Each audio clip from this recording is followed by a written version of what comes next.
this video, we'll be showing you why your event capacity numbers are not decreasing, even though tickets are being purchased.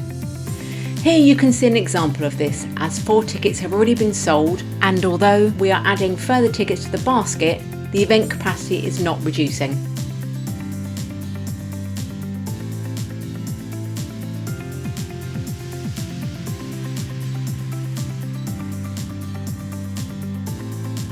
So empty the basket and ensure you are logged on as an administrator.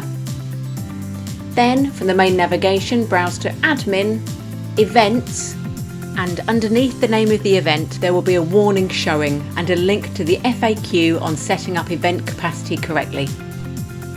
Select Tickets and Products from your event management menu and then either click on the SKU or select Edit from the product management menu.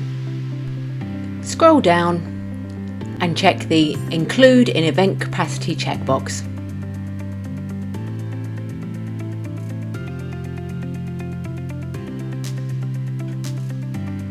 And then click on the Update Product button. Repeat this process for all of the products you wish to include.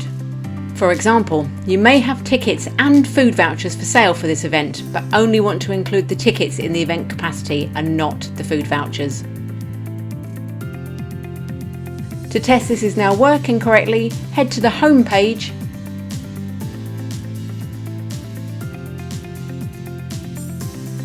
and place a few of each ticket in the basket to test the capacity numbers now reduce accordingly. Don't forget to empty your basket when you are done. And that's it, you now know how to correctly set up your event capacity. Head to our other tutorials and FAQs for any further guidance you require, from setting up events to holding a raffle. Thanks for watching.